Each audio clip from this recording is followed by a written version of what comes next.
Welcome and good evening. It's Sunday evening. We're into the month of May already, and May has sprung, as it were. And our first subject tonight, music that you and I probably have more focused on, I think, in our interest in music than any other, which is indie.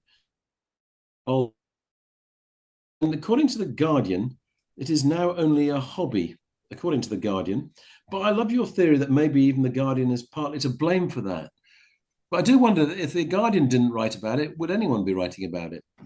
In terms of your old school heritage media, the Mm, only newspaper that takes music seriously in Britain, it is The it's The Guardian. Guardian. And Yeah. they write the most number of articles about Mm, the indie alternative scene. mm. So in some ways that's very admirable. And the latest very good article by The Guardian shows that things are so tough for bands now in the indie and alt field that unless you have got independent means of your own or, or some Which is wealthy which backers is taking a not what it shine to you, meant when it became yeah, indie yeah, music. you can't afford to be in a band anymore. And it's No. ended up being a hobby for people who've got an affluent background Mm, or some big backer because there's no alternative. It's especially with the cost of living crisis and the costs of touring and everything is going in the wrong direction for yeah. bands that aren't huge. So Yeah. bands right now you think are probably making a decent amount of money, like English Teacher Mm, won the Mercury Prize, signed to mm, Island Records. mm. Well, they're not. They're not Or, making a lot of or money. Yard They're, Act, probably not. yeah, No. they're not Mm. making a lot of money. They're lucky to get like a reasonable wage out of it. And it's not the band's fault. It's the industry has completely changed. And it isn't just streaming, my favorite hobby horse to go on about. It's every aspect of being in a band has has got worse. And in the Guardian article, Memphis Industries, which is home to the brilliant field music and Dutch Uncles, Yes. Mm, they're saying it's the toughest time ever for running an indie label. mm. But the owner of that label, Matt Jacob, the co-founder, he actually makes as much living out of managing Yard Act and Fat Dog as he does at Memphis Industries. Mm. And Phil Waldorf, who owns the Secretly Group, which includes Secret Canadian label, which Yes. is Bon Iver, Phoebe Bridgers, great Yeah. international acts. He says things are getting worse and worse. He said there's you can't be a middle level band anymore. You're either at the bottom not making any money, or you're at the very top in the streaming world and you're making a lot of money. And the middle's been totally squeezed out. And if you're a band in the middle, all you're doing is actually is accruing debt. You know, you're not making money anymore. And the cost for small acts are getting worse and worse because even for an indie band trying to make it, they have to make an impact in the social media world. And the way to do that is you actually hire companies to do it for you. So you have to like not only like hire videographers to shoot music videos to promote your work, you also employ companies like Chaotic Good Projects, which is a marketing company that specializes in getting music on TikTok. And what they do is they create fake fans for your work to ensure that the algorithms on TikTok and in the social media world push your music and the name of your act forward. Because if you don't make a big impact on social media quickly, the algorithms give you nothing. You don't get anywhere. So even bands that are indie bands are now paying companies to artificially inflate their popularity straight away just so they don't get ignored. So, and Graham, this is also against a backdrop of AI musicians. I can't recall the name of the country musicians who had a massive hit this last year, who was an AI country musician. Mm, mm. So that's Well, yeah, so no cost involved for a record company at all in that, just technology. And yeah. Well, the thing and is, they the can't only tour. yeah, The yeah. AI musician can't tour, but that doesn't matter. That's an irrelevance. Well, people like what people like. When people go on YouTube, when you watch heritage TV like the BBC and Mm, Channel 4, mm, you make judgmental opinions about, oh, does this live up to the pedigree of that director or that writer's yeah, previous yeah. work? How does it stand compared to like previous famous series of the past? Hmm. It sort of matters culturally, but people don't go on YouTube, which is what most People especially now young watch people do, on. Yep. in TikTok because they care about the pedigree or the Mm. history or the reputation. It's there for instant gratification, instant enjoyment, instant knowledge. So, yeah, but they don't care. I've always thought that AI, if allowed to, would take over music. I think the one area they might not actually be able to dominate is the Indian alternative market, because why Mhm. would they bother? Because there's not enough money in Indian alternative bands for AI to actually give a damn about them. But when it comes to pop and R&B and rap and all the rest of it, which is the big global streaming successes, I don't see why you won't have loads of AI hits, because the people that own the technology will want to make money by having acts that they control, and it's much cheaper to use AI than to actually pay people. So it goes So even further than, Taylor yeah, Swift may be the last of a in the long run of a dying breed. where she's standing up She against actually AI, well, as she we know, actually isn't she? co-writes the songs, so Mm. she's an actual singer. She Mm. co-writes her songs. She's a real person. She may be the last of that whole lineage. I think, I mean, I do think it's worrying. I would say that often Indian alt music would have started for many a band as a hobby anyway, that then progressed to being a career. Maybe it's not even going to, it's the progressing to the career bit that looks to be hugely under threat now. I mean, logic says that, you might start out in a band at university, you might start out in a band in a city. You'd be able to play when Tim Hormsby was running venues. You'd be able to play there. When Joe Coates now at the Crescent, you might be able to get a gig there or whatever. But it is obviously it does tend to start as a hobby. When you try to progress it further, like the Howl and the Hum, and they were given quite considerable finance to go further. But Sam now basically, although he has musicians that will tour Sam Griffiths with him, to all intents and purposes, Howl and the Hum is reduced to being Sam's songwriting project. And so that's again sort of addressed a situation where it becomes a simpler way of funding it. That yes, he'll take musicians with him on tour, and he may even, you know, obviously record in the studio with them. But it becomes his project. Where it leaves a Well, band yeah, like Bull in York, where they're left now, about a band like Bull, who have managed to release an album on a major label and a follow up album. But does it just become a hobby now for bands like that? well, it is because the cost's too high. I knew a Harrogate Mm. band in the metal world Mm. who were written about by Kerrang, who play gigs in Europe, who are pretty popular. And eventually, there was only one member of the original lineup, this Harrogate band, left because the rest had left because they made no money whatsoever. And Yeah. that was after touring Mhm. regularly. And he clung on. But after 10 years of hard work, he had no financial aspects to show for it. No. He'd made virtually no money, never given himself a decent wage. And so that's not right. And bands were saying to The Guardian that when you play in Europe, you realize how much state funding there is for music in Europe. So Mhm. if you're a musician in Europe, you have a much better time than Britain, where it's just getting tougher and tougher and tougher. Even Fairport Convention, when they tour now, who are Yeah. pretty, getting to be pretty damn old, the great folk rock pioneers of the late Yeah, 60s and exactly. 70s, Yeah. when they Yeah. play live, the band take turns to come to their own merch stall to sell CDs you can only get on tour. Mm. Because if they want to make money at the tour, they're going to flog the merch, you're going to flog the CDs. So, are you ringing a death knell? No, you never know what's going to happen. You never know what's going to change. Mm. You don't know what's around the corner. But, times for interesting original music haven't been worse since before the era of rock and Mm. roll in the 1950s, probably. But the Guardian, for all it's written this great article, the latest in a long line of great articles about Indian alt music, Mm. one thing I think is that although they write about it a lot, they don't actually take Indian alt bands particularly seriously. They give a lot more space to Bad Bunny, Taylor Swift, Jessie Ware, Yeah. Charlie XCX, Yeah. and they give these people 4 or 5 stars. They don't actually, they already treat Indian alt like a little boutique Mm. side wing of the music business. They don't really write about why English teacher matter, or why Yardak matters, or why Fontaine's DC matter. They don't really take them seriously. They take Would things it like Bad Bunny, who doesn't really matter artistically at all, seriously. would it make a So difference so if they, they they're did? part of the problem.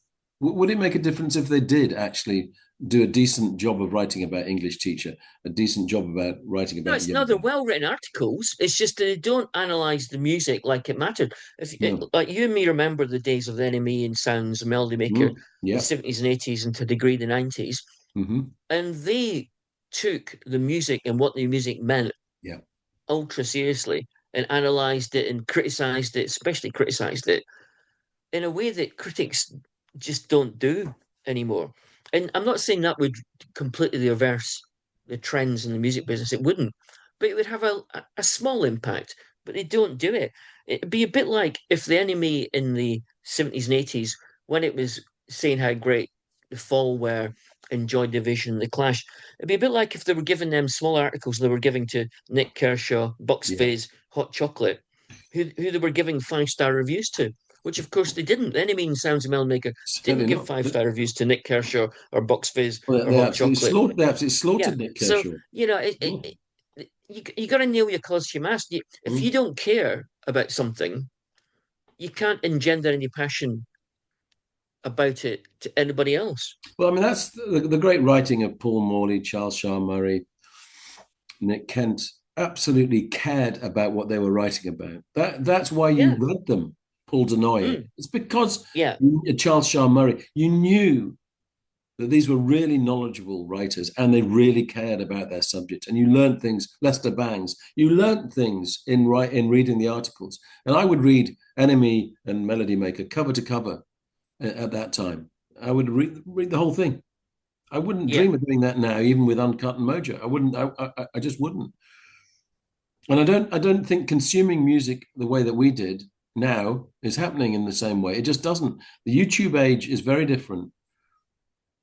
Yeah, but I think also on top of that, in those days, the enemy and Sounds and Melmaker, the journalists were in their 20s in Yes. general. Mm, And who writes about music in a serious fashion, who has a wide audience or readership, who's in their early 20s? Most music critics who have any influence at all or any residual influence much left older. in the modern Mm, age, mm, they're all like in their 40s, 50s, 60s, yeah. 70s. Yeah. So it's like young people may still consume music, but they don't run the show. No. They don't influence what's happening. No. Well, Graham, that's a somewhat depressing picture that we've painted there. And I I, don't. I never think the truth. I never think the truth's depressing. The um, depressing is when you put a negative spin on something that isn't okay. negative. I That's mean, depressing. I take that. And actually, we have always tried to champion indie alt bands that, and acts like Fontaine's DC, Yard Act, English Teacher. We have always promoted go and listen to these bands. But, I don't know whether we are whistling in the wind with that one, but I think we should still have to try to do that. And I also do wonder where the great record, the innovative record producers and the Mavericks running labels like 4AD, how that was set up. I wonder where those figures are now.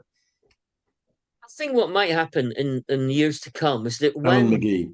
when vinyl and CD are finally dead, and when it's all streaming, and when the remaining independent labels, I mean, Sub Pop is surviving on its back catalogue, not on more recent new acts.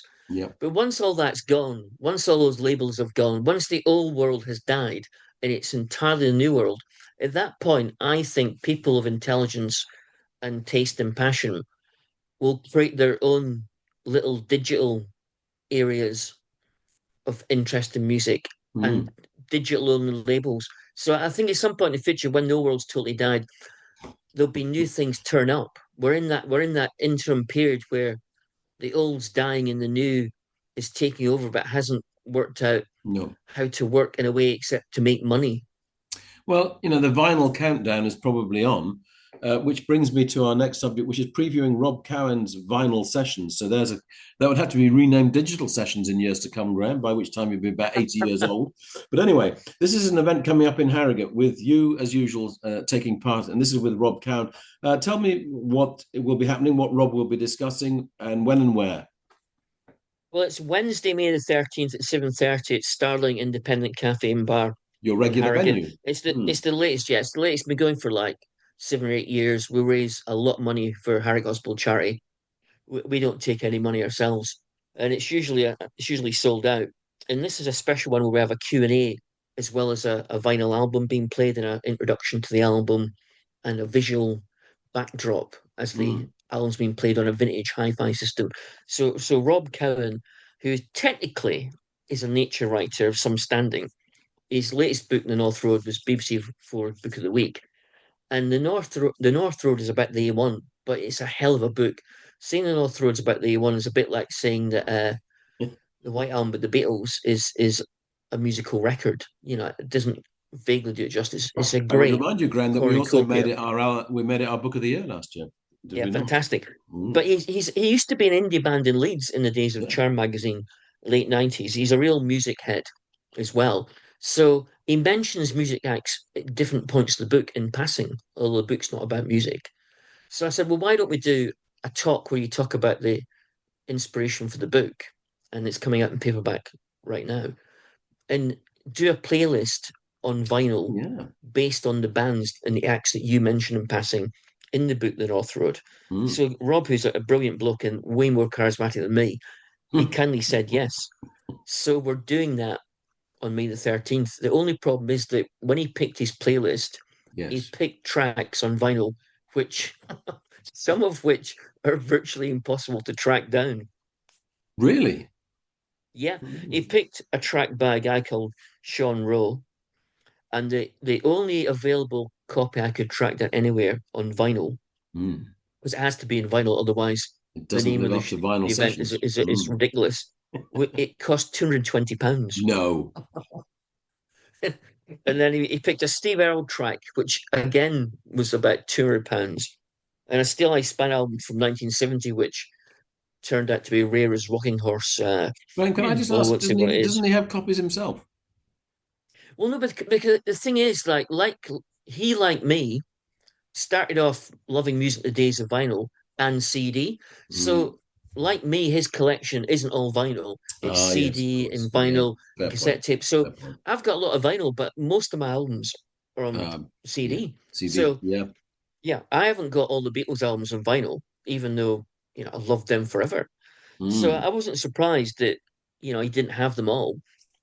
So we've basically come to an amended track order, and I've bought 3 albums myself on vinyl. I spent one afternoon at Crash Records in Leeds, downstairs in the secondhand vinyl and CD section. I think it's called Yes. Wall of Sound downstairs. Oh, yes. Good grief. There is so much secondhand vinyl albums downstairs at Crash Records that you can hardly actually move. I had to like rearrange huge piles of albums just to try and find if they had what I was looking for. And when I was going through all the dusty old records, I Mm. came across two bodies of other people who tried to find albums Thought you who'd just never said you made it came out of the across shop. you came across two bodies.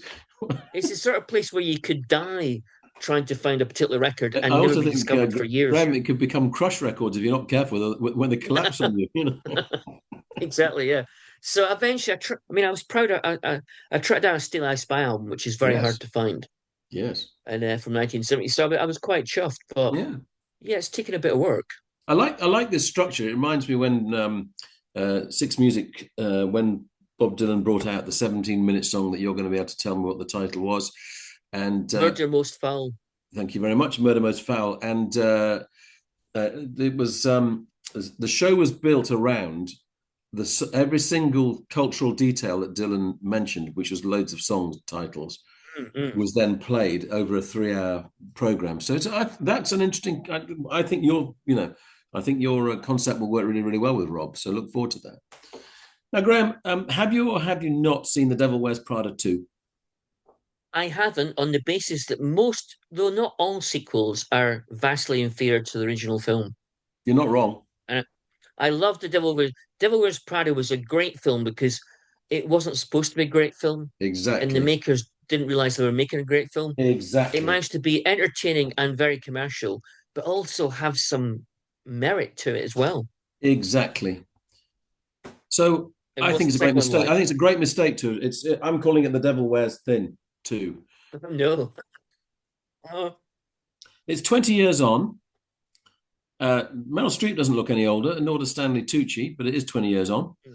Emily Blunt, Anne Everyone else is Hathaway. trying to look younger than they actually are, and Oh dear. I'm not saying quite what the way they're doing that, but that is how it is.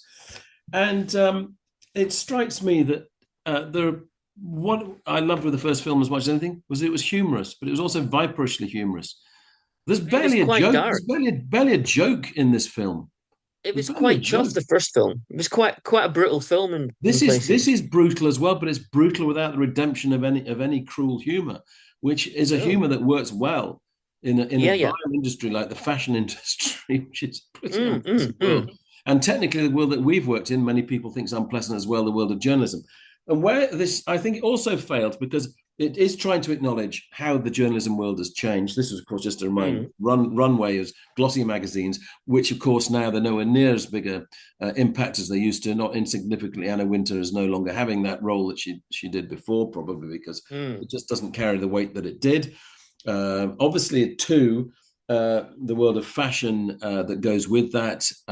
That's that world probably hasn't changed by comparison as much. You still have new names that come forward, but the world of journalism that it's is presenting, it's accurate to one extent of how it's not what it used to be, but it doesn't do it with any wit or with any great insight. So is it just that it's trying to be funny but doesn't achieve it, or is it not even No, trying to be I funny? don't. Largely, not even trying to be funny. I mean, there's Really? the odd moment, like Mm. Miranda, which is the character, of course, played by Meryl Streep, Yeah. doesn't recognize Andy, the character played by Anne Hathaway, which is in its own way in keeping with how Miranda would probably have treated all the Emilys that worked for her.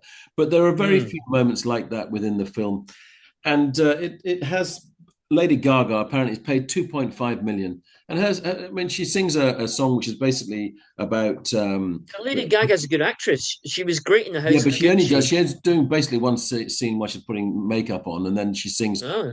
part of a song all about basically in the modern world of doesn't matter what your body looks like, basically, which is part of the thing again, where the film is trying to change into how Yeah, but again that's not magazines have true. also tried to The change. idea that it doesn't that how your body looks doesn't matter anymore is absolute rubbish.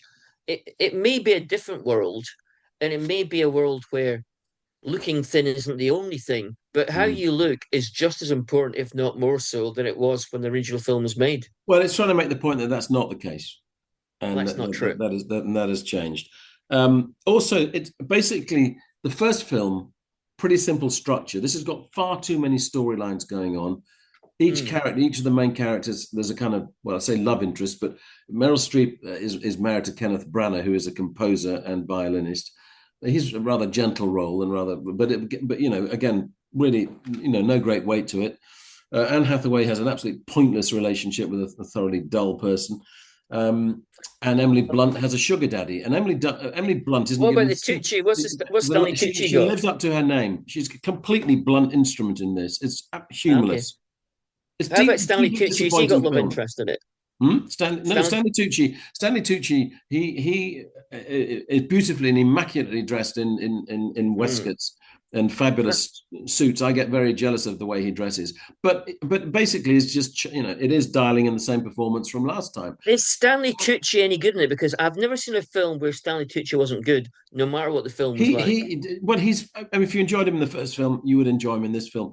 You might possibly enjoy Meryl Streep, the goddess of the stage and of screen Mm. rather, but as a film, it's trying to cram in too much. It has nothing new to say about anything. It ultimately becomes dull and boring. So the devil wears thin, and if the devil's in the detail, the detail is too much detail, and it's not very interesting detail. So, does it actually have a central spine to the story? Is there a story, or is it just lots of details chopped together? It's lots of people being squeezed into basically reprising the situations from the first film, but 20 years on. And So there is no because the first was a coming of age story, not just for Anne Hathaway's character, mm. but for almost everybody in the film. So it's got a central story through all the twists and turns. Well, Is there no central story in this one? I mean, there's a story, but I don't ultimately think. I don't think I come out of it thinking, well, the fashion industry, is a fascinating place. It doesn't give that vibe off at all. It doesn't seem to that world doesn't really seem to have changed. It seems to be as shallow and as empty as it ever was.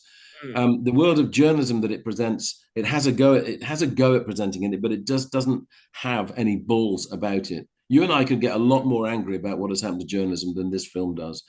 But Mm. the main duty of a film, it struck me, was that it would be selling on it being funny, but it just isn't. It just isn't Wow. funny. Okay, just imagine you hadn't seen the first one. This is a whole new film, I'd be and it was bored. called The Graham, I'd Devil be Wears bored. Prada. I'd be bored. Yeah, but would you say it was a good film, bad No, film, average film? no, I'd say it fails as a film. Big Is it stars, boring? dull So it's roles. boring as well. It's Is it boring. boring It's, as it's a well? boring film. Oh God, that's not good. So anyway, that's my rant over about my most Okay, disappointing film experience in a long time. I feel you're it's a time devil for of an a year, interruption, Charles. Graham. I feel it is time for an interruption. I'm just gonna say, like, everybody should buy U2's 1988 album, Rattle and Hum, because it's their best album, and everybody despises the cowboy hat wearing ear of U2. But I think it's actually their best. It's their high point of their musical career, I think. I would 100% agree with you because I love the way that they work with BB King, they work with Bob Dylan, and Well, the they're songs are they're ambitious. They have a great sense of America yeah, and but they're Irish also people going in. to America, which is a long history. I love the way they look at that time.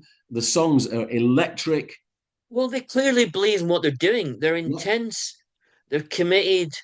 They're And they're delving into thrilled, all these Graham. roots They're on of they're their on a music, journey. They're thrilled. and they're not embarrassing themselves. No. They're taking things on, pulling it off, Yeah. and they're doing sophisticated sound textures, but they're also doing brutal blues and rock numbers Yeah. and folk numbers. I think it's their best album by miles.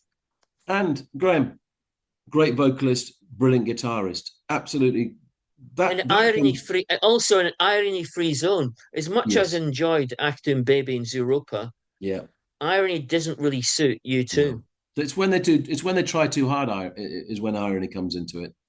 Bizarrely, when they're trying hard in a intense way, they're Yeah. actually really good. When they're Mm. trying hard to be ironic, they're not quite so good. I mean, I would say the one sweet that has never really been in their armory has been humor. No, no. Bono has a crack at it. I Yeah, think he but he's thinks he is better. funny. He's better at being earnest. Yeah, I agree. Although the I did enjoy the documentary where he revisits the songs and he talks about them. There was humor in that, but there's always a slight sense of piety when listening to Bono in those moments that never Yeah, quite disappears.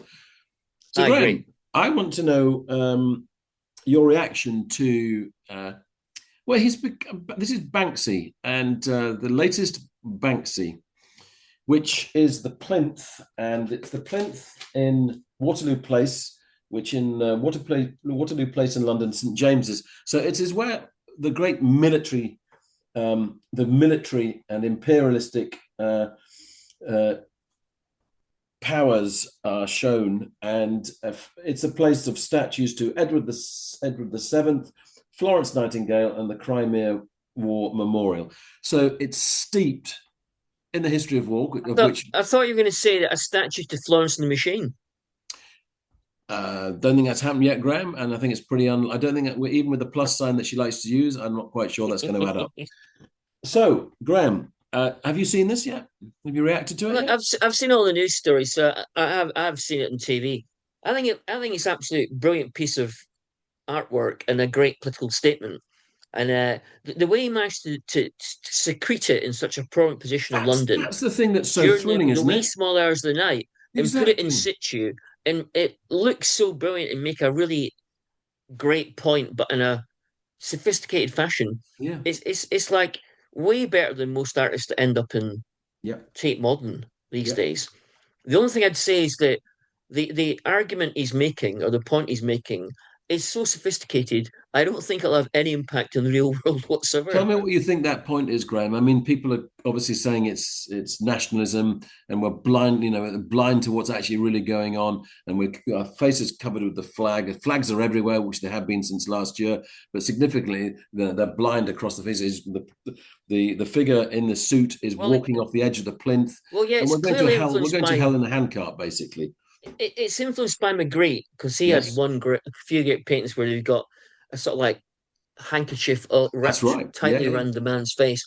So it influenced by Magritte. But the point is obviously making because the bloke is wearing a suit, the yeah, statue is dressed in a suit. yeah, It's politicians wrap themselves in the flag yeah, to the point where they can't see where they're going, yeah. and one of these legs is over the edge of the plinth. So Exactly. by not being able to see where they're going because they've wrapped themselves in blind nationalism, they're about to fall off the edge Now, and hurt you say themselves. that So that that's too sophisticated, but I think everyone is in agreement as to what it's saying. So I do think it's making its point.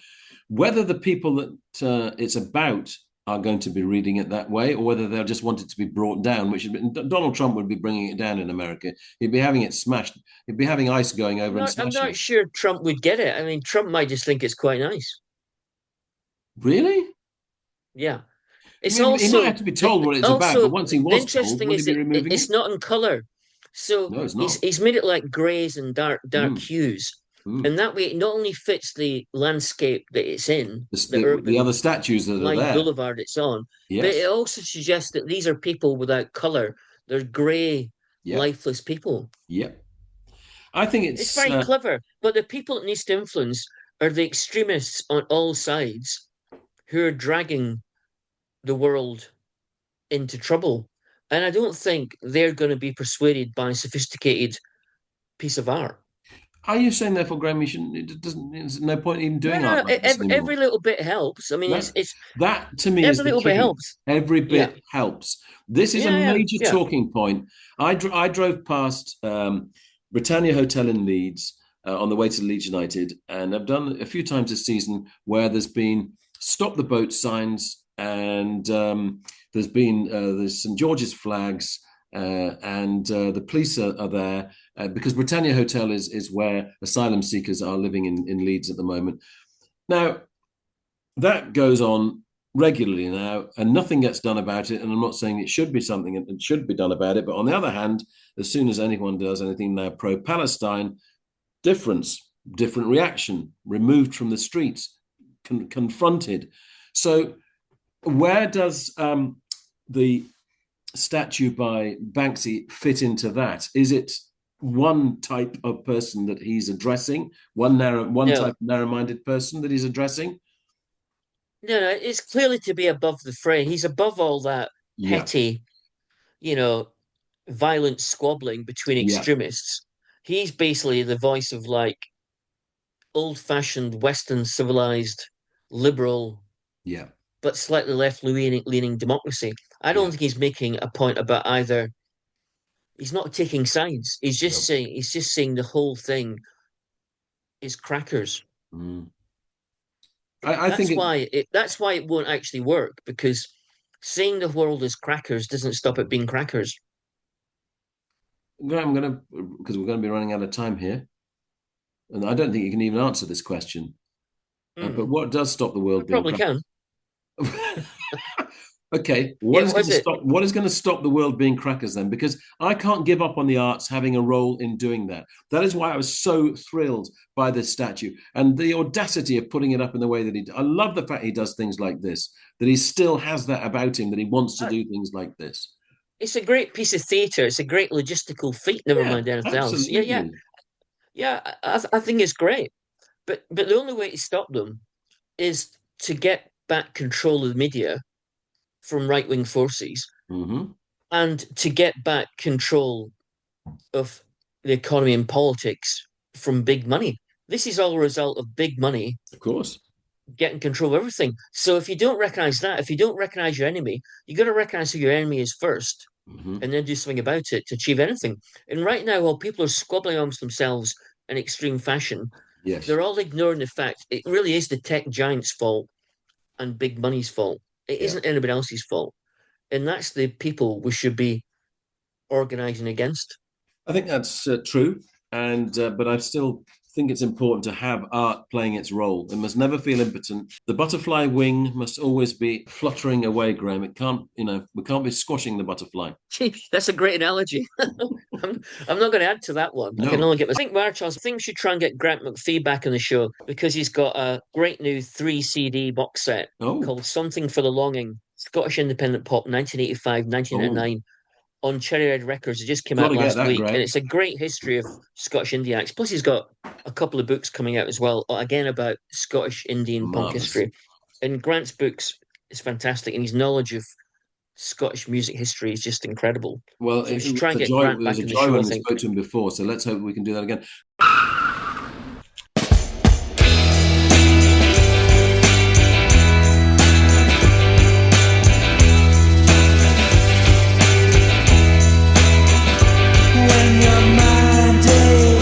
You've been listening to the podcast Two Big Egos in a Small Car. Your hosts were Graham Chalmers and Charles Hutchinson. This was a Baltic sub production.